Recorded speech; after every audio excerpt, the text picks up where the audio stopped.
Class ഗ്രൂപ്പിലുള്ളവരെയൊക്കെ ഒന്ന് പറ്റിച്ചാലോ? നാളെ bus സമരമാണെന്ന് പറഞ്ഞ് ഒരു വോയിസ് ഇട്ടേക്കാം. എന്നിട്ട് കുറച്ച് കഴിഞ്ഞിട്ട് പറ്റിച്ചതാണെന്ന് പറയാം. യെസ്. ഹലോ ഗൈസ്, നാളെ ബസ് സമരമാണെന്ന് പറയുന്നത് കേട്ടു. മണ്ടന്മാരിപ്പോ വിശ്വസിച്ച് കാണും. ഹലോ എടി, നാളെ ബസ് സമരവാ. എടാ നാളെ ബസ് സമരമല്ലേ, നമുക്ക് കറങ്ങാൻ പോയാലോ? എടി നാളെ അസൈൻമെന്റ് വെക്കണ്ട, ബസ് സമരവാ. എടാ നാളെ ബസ് സമരമുണ്ട്. എടി നീ മിസ്സിനോട് ചോദിക്കടി, ബസ് സമരം ആയോണ്ട് എക്സാം മാറ്റി വെക്കുവോന്ന്. ഹലോ സാറേ, നാളെ ബസ് സമരമാണെന്ന് പിള്ളേരൊക്കെ പറയുന്നുണ്ട്. സത്യമാണോ സാറേ? ഞാനൊന്ന് അന്വേഷിച്ചിട്ട് പറയാം. ശരി സാറേ. എടി നാളെ ബസ് സമരം ആയതുകൊണ്ട് ഓൺലൈൻ ക്ലാസ് ഉണ്ട്. ഞാനൊരു കാര്യം പറയട്ടെ, ഞാൻ നിങ്ങളെ പറ്റിച്ചതാണ്. എന്ത്? ബസ് സമരം ഉണ്ടെന്ന് പറഞ്ഞ് ഞാൻ വെറുതെ വോയിസ് ഇട്ടതാടി. പോടി, മിസ് പറഞ്ഞല്ലോ നാളെ ബസ് സമരം ആയതുകൊണ്ട് ഓൺലൈൻ ക്ലാസ് ഉണ്ടെന്ന്. ദൈവമേ, പണി പാളിയോ? ഇതിപ്പോ ആഗോള പ്രശ്നമായോ?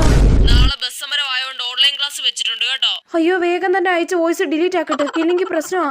കിട്ടി ഡിലീറ്റ്. ഓ, നാളെ ബസ് സമരമാണല്ലേ.